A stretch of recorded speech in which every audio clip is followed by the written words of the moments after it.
I'm here with Dr. Donald Rainey, who is an established researcher in the psychiatry department here at Emory. And he works here in Yerkes and does brain research on affective disorders. So we wanted to get his perspective on this gut microbiome and how it could affect mood in the context of our paper, but realizing that he's not an expert on the microbiome, but more an expert on neurological disorders and their systems. So our first question is, this 4-EPS, or any metabolites that comes from the gut microbiome, you're saying that, or would you say that that can cross the blood-brain barrier? Yes, because my understanding of the negative side of the microbiome is that they release a lot of inflammatory agents like the cytokines. And the cytokines in the gastrointestinal wall can loosen the barrier against things easily accessing the bloodstream, so it makes the bloodstream more accessible. So anything that is in your gut can potentially then directly access your bloodstream, and if it can access your bloodstream and it's small enough, like the cytokines and things like these are, then it can very readily access the blood, cross the blood-brain barrier and access the brain. So these metabolites from bacteria or other things in the microbiome, if they're small enough, they can get through. Mm-hmm. And you're also saying that a negatively balanced microbiome with negative acting agents makes the gut leaky. Leakier, They can get Absolutely. in easier. Yeah. Okay.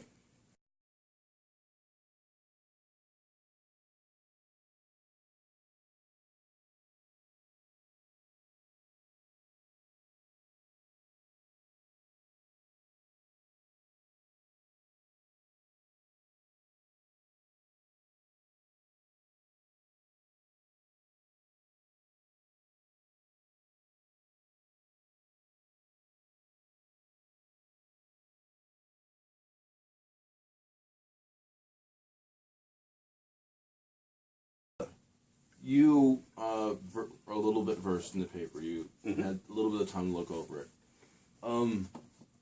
What is a possible mechanism, do you think, that this 4-EPS, this metabolite from this bacteria, could have on affecting, producing the affect of an autism spectrum-like disorder? Do you know of a mechanism how neurologically how this could be happening or affecting the brain? Well, again, I think I would probably come back to inflammatory responses, because things like the challenging pregnant mothers in rats with large molecule lipopolysaccharides that are released by bacteria has been long used as a model to try and induce autism-like behaviors. And it's possible that it's these inflammatory responses and inflammatory invasion into the central nervous system that again could be producing autism spectrum disorders, because these molecules might be capable of inducing cytokine production locally within the CNS. So areas like depression here in Emory, Dr. Andy Miller in psychiatry has been at the forefront of using anti-inflammatory agents to treat depression, and they work very effectively. And this was actually found out from cancer research, where you need to suppress inflammatory responses initially to do cancer treatment, and it turned out that it's started alleviating the depression that the cancer patients had. And initially they didn't know if it was, well, are they feeling better because they think their cancer is going? But then when parallel studies were run, it turns out that you can give depressed people who don't have cancer anti-inflammatories, and they actually show quite a good response. So these again are things that could be produced in the peripheral system, cross into the blood system, cross the blood-brain barrier, and trigger off these inflammatory responses. And we know that areas like the amygdala, which is literally almond in Latin, which is the area that I'm interested in, which is thought to process emotion, has a lot of receptors for things like the interleukins, which are classic inflammatory agents. And so they can directly interact with the neurons in this area that's key for regulating emotion. And so it doesn't have to be necessarily a gut. You tend to think hunger, but there's lots of peptides, ghrelin being the main example, that is released by your stomach wall lining cells and cells in the lining when your stomach is empty, and they're released into the blood system. They cross the blood-brain barrier, and they make you more motivated to go find food. When you eat, the stomach lining expands, ghrelin protection stops. Another peptide, leptin, then is released, and the leptins act as satiety signals that again cross the blood-brain barrier, in this instance working in the hypothalamus, but is regulating food intake. But we all know that when you're hungry, you get cranky, or a lot of people do. And so there's a very logical tie-in between nutrition and affect, emotion. You eat something you like, you feel better. It's for a reason. You want to remember that that was actually more pleasurable than the other thing that you just ate. So the tie-in between the gut and the brain is almost impossible to do. There's an area in the brain, the bed nucleus of the stria terminalis. If you dampen its activity, you can cause massive ulceration in the gastrointestinal tract and in the stomach. It's because it's one of the area that actually responds to peripheral signals of gut disorder. And so if you take that node out of the circuit, you break part of that interaction between, you know, what you think is or what you intuitively know is there, that has to be there, that food is the thing you need all the time or you die. You know, you want to have some investment in good bits and bad bits about dietary intake. And the microbiome plays into regulating some of these systems. You know, it helps us digest, it regulates gut motility and things like that, but it also signals to and from the gut to the brain when there's some dysfunction in the gut. Right, so a lack of positive bacteria are positive in terms of helping us. Signaling a problem, you're saying, could then go on and create another problem in the brain. Absolutely. So in your expert opinion, you would say that all this research linking the microbiome and the gut to mood is relative and valid? Yeah, very much so. Very much so. I think the use of probiotics is now becoming more and more widespread in clinical practice. And it's because we're getting a better understanding of how much you need to have of this gut microflora for your system to operate normally, both peripherally and centrally. One more question. Okay. This has been great.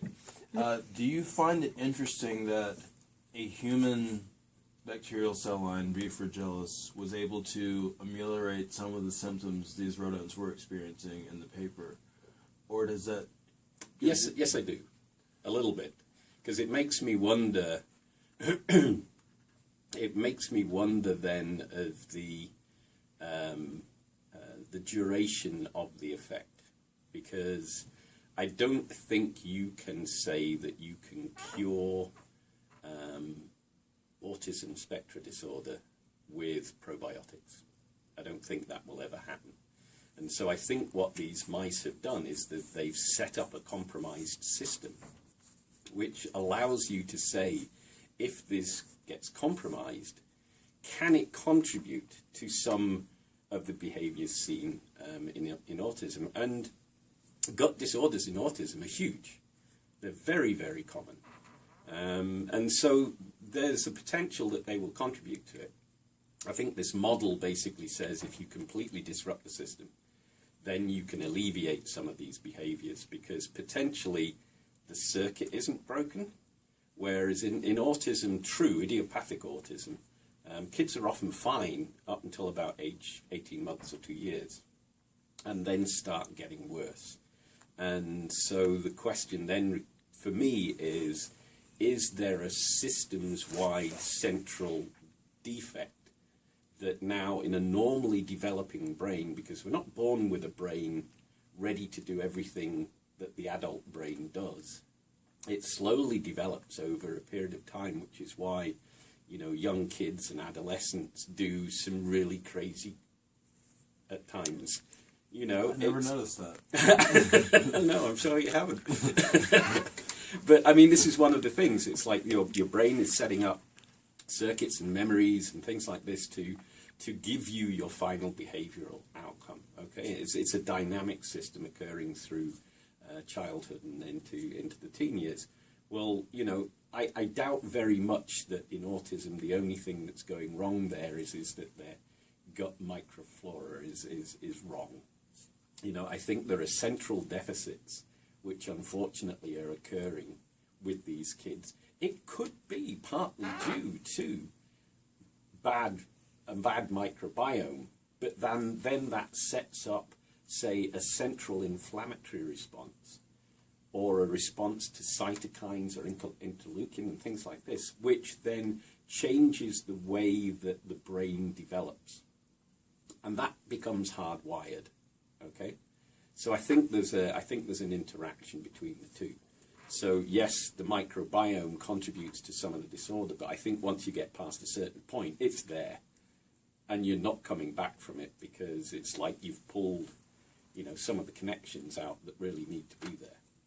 And it's a question of getting in early enough and allowing normal brain development to occur, which is why, say, prophylactically treating kids from families where there seems to be a known link with autism, with probiotics, might be a very interesting way in potentially delaying the onset. But will you ever reverse the onset in idiopathic autism? I don't think so. I think the damage is already done by the time you realise that the kid's got learning deficits. Mm-hmm. So. No, thank you, Dr. Delaney, for taking time out of your busy schedule to very welcome, entertain the interview and questions of a rambling undergrad.